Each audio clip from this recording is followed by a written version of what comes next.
Bonjour à tous et bienvenue dans une nouvelle vidéo sur JavaScript et aujourd'hui nous allons parler de l'opérateur ternaire. Donc qu'est-ce que l'opérateur ternaire? Eh bien vous allez voir, c'est une manière d'écrire un if statement en fait et de le simplifier pour qu'il prenne le moins de place possible dans notre code.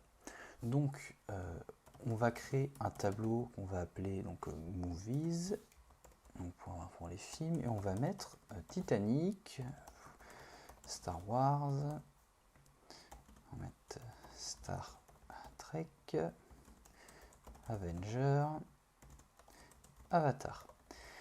Donc, si vous suivez les vidéos depuis le début de cette formation, votre manière d'écrire un if statement, ça va être avec un if, avec un else.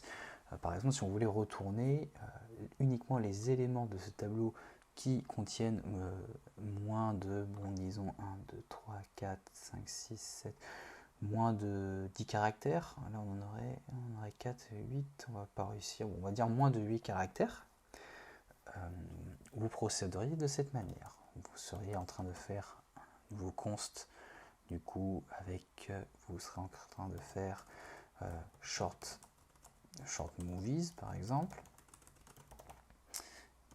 et vous serez en train de faire movies, on prend le tableau, de faire la méthode map, d'associer une fonction qui prendra en paramètre un film et vous ferez if movie.length est inférieur à 8.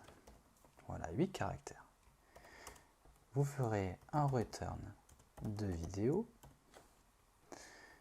Vous feriez else return. Alors pour le coup, on va mettre return de non s'il est plus grand que 8 caractères. Pour vous montrer un petit peu ce qui se passe. Et on va faire un console log de short movie. Movies, on va appeler movies. Video is not defined. Voilà. Et donc là, on se rend compte qu'on Titanic, c'est bon, on passe. Star Wars, non, non, non. Et Avatar, Avenger, pareil, Avatar, c'est bon. Ok. Donc, comment est-ce qu'on écrirait? Donc, je vais vous montrer que là, par exemple, on pourrait déjà simplifier, vu qu'on a qu'une seule, on return juste une seule chose, il n'y a rien d'autre qui s'exécute, on pourrait faire une seule ligne, de cette manière. Return movie. Et on pourrait faire pareil avec else. Donc voilà. Ça, c'est une manière de faire. Pas de problème. Après, c'est pas forcément très visible pour certaines personnes. Donc l'opérateur ternaire, c'est encore autre chose. Donc là, je vais supprimer ce qui se passe ici et je vais faire return de, donc c'est movies.length. On a dit inférieur à 8, point d'interrogation, qui en fait veut dire tout ce qui va être dans le if, tout ce qui va être vrai. Donc si la condition est remplie, si c'est vrai, on va return la vidéo. Ok?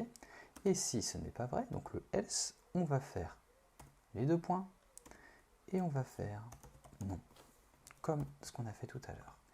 Et là, je me suis planté, c'est movie. Et là du coup, on a exactement, on a le problème inférieur à 1. Et donc on a la même chose qu'avec notre if et notre else. Donc c'est vraiment une manière de simplifier l'écriture de notre code. Malgré tout, il faut quand même comprendre ce que veut dire le point d'interrogation et les deux points dans ce cas de figure-là. Donc on n'utilisera pas vraiment l'opérateur ternaire dans des structures trop complexes. Là, c'est un if statement assez simple. Lorsque vous aurez des if statements un peu plus complexes, en général, vous taperez le if avec vos accolades et votre else là-dessus. Il n'y a aucun problème là-dessus. Donc voilà, c'est tout pour cette vidéo. J'espère qu'elle vous a appris certaines... Donc voilà, c'est tout pour cette vidéo. J'espère qu'elle vous a plu. N'hésitez pas à vous abonner, à laisser un pouce pour soutenir la chaîne. Et je vous dis à bientôt dans une prochaine vidéo.